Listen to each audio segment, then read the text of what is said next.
Hi everybody, this is Tom from Vehicle Visionary. Today we are at Red River Chevrolet here in Bossier City, Louisiana to take a look at the 2022 Chevrolet Traverse. This is the 1LT trim level that we're going to take a look at, and even at that trim level, some of the changes for 2022 include the fact that you will receive several previously optional safety features that are going to be standard across all trim levels. That should make a lot of you very happy, I would think. So you're going to have things such as blind spot monitoring, rear cross traffic alert, lane keeping assist, all that good stuff. It's all here and it's all standard for 2022. This particular color is Silver Sage Metallic. It's going to be accented by a black interior, a jet black interior. And while it isn't a full redesign, there are some changes, kind of a bit of a light refresh that's mainly focused on the interior. But here on the front end, here is what you will find. The Traverse now borrows some front end design cues from the Blazer, and you can probably already see some of that. One of the biggest changes you will find here is going to be within the headlight housing. Not only just the overall design, but the way that the turn signal indicator is integrated into the daytime running lights. You're also going to have those fog lights down there on the lower portion of the bumper. Visibility not going to be a problem. A very nice look, to say the very least. And we'll take a look at the remote just so you can see what all is there. And I know the majority of you, when you look at the remote, what you want to know about is what you likely already saw. Remote start right here. So there it is. Turn signal indicators are built into these power side view mirrors. Now they're not power folding side view mirrors, but they are power side view mirrors. I know it's kind of hard to see that turn signal indicator turned on in those mirrors. Maybe we can see it a little bit better over here on the passenger side. There it is, blinking away, but do have some very nice features here. This is a front-wheel drive model, but while front-wheel drive is standard, all-wheel drive is optional. Speaking of all-wheel drive or front-wheel drive, what exactly is power coming from and how much are you going to be putting to the ground? Let's pop the hood open and we'll find out. All right, guys, the thing I always like to show here, just because of being a gearhead, I like the ease and convenience of the fact that you have the hydraulic struts right here to automatically bring the hood up. Once you open the hood, you hit the hood latch right there and it just goes up. You don't have to waste time looking for a rod to manually put in place or anything like that. And what is it going to reveal when you open the hood? Well, the 3.6 liter V6, a naturally aspirated engine. It makes 310 horsepower, 266 foot-pounds of torque, made into a 9-speed automatic transmission. And at this mid-size 3-row SUV, well, I don't think the gas mileage is too bad, but you tell me down in the comments what you think. It's going to come in at 18 miles per gallon city, 27 out on the highway, a combined total of 21 miles per gallon. And here is an important number. For every 100 miles you drive, Chevrolet says you should be using 4.8 gallons of gas. At the present moment, I think that's a good thing. And another place where you will see change on the exterior of the Traverse is going to have to do with these rear taillights. The overall design having a nice look to it, flows perfectly with the vehicle. I must say, I like that. Now you do have a power rear tailgate here. And here's the thing about that. Let me show you a little trick real quick just so you can see for yourself. If you ever go to use either the remote or you push the button on the tailgate there and nothing happens, it's most likely going to be because this button right here that you can rotate around, you can change from full to 3/4 to off. When it's off and you push that button right there, I'm going to push that button and you're going to notice that the tailgate is not opened. Now that does not mean that it won't open. What that actually means is that you can come back here. There is a button way down here. It seems like it would be up here, but it's actually down here, just so you know. And you can push that button and still manually open the tailgate. But in this case, I haven't turned that feature off, so it still opens based on the power function. And something that I find interesting here, we see high-end cars that get into the 6-figure range that have exhaust finishers, and technically I guess that's what you could call these, But the thing is, they are actually connected to the exhaust. Kind of an interesting thing that I know a lot of people who are not gearheads probably won't understand, but again, it is what it is coming from a gearhead.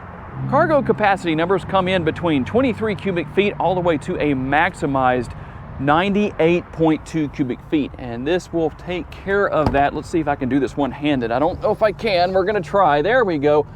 That won't go all the way down because the seat up here is too far forward, but you can put these seats down. I know the seat on the right-hand side here will go all the way down, so we're gonna go ahead and show you how that works. If I can get this to work, let's see. Sometimes it's a little bit harder to do this one-handed because I have the camera and the gimbal in one hand and only this hand free to do everything here. But as you can see, you can fold that flat. You can also go up here and fold these center seats flat as well. We'll do that real quick right here. That's going to maximize cargo space. But one thing about having the fact that this seat will not go all the way down, the seat back won't go all the way down, it shows that you can move these seats back and forth and help to increase leg space for those rear seat passengers. And we'll get back to that in just a second. But there are a couple more things I want to show you here. Number one, when I showed you the undercarriage shot of the vehicle, you noticed there wasn't a spare tire under the vehicle. Well, that's okay because it's located right here. Now, the cool thing of what I just did right there, I don't know if you saw that, when you raise the floor up right here, raise this area to reveal some more storage underneath, the good thing is that it automatically locks in place. You just kind of give it a gentle pull and it comes back down. Notice right there, see that sticker? It shows you that what you're going to do is come right here and you are going to actually, I'm not going to do it, but you can release all four of these right here, and you are then going to be able to lift the floor out and gain access to the spare tire. So if you're wondering where that was, well, that's where it is. And you also have a 12-volt power outlet right there. There are some convenient tie-down points right there, some D-rings of sorts. Not very big, but they're not meant to be. You're not hauling anything back here that you need to tie down that is that big. But essentially, that's what you're gonna have where that's concerned. And if you wanted to tow with your Traverse, there's quite a wide swing in numbers for towing, from a minimum of 1,500 up to, when properly equipped, a very impressive maximum for a mid-size SUV, 5,000 pounds.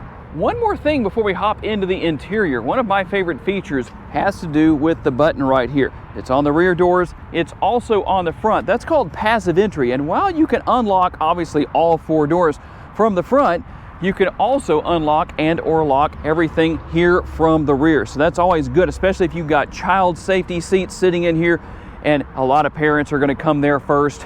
And that is a good thing because they can unlock all four of the doors from here instead of going into the front. Just a nice convenience. So let's take our first real good look here into the jet black interior. You're going to notice a pretty reasonable sized door bin right there. More than enough space for those blender bottles full of protein powder for post-workout recovery. All of those snacks right there, the protein bars, the beef jerky, maybe even some Skittles for those of you who are wanting to throw carbs back into your system after using them up in your workout. Hey, sometimes you have to do it. Now notice what I did right here. I hope you can see that real well on screen. You'll notice that on the passenger side over there, that seat is much further forward than what you have here on the driver's side.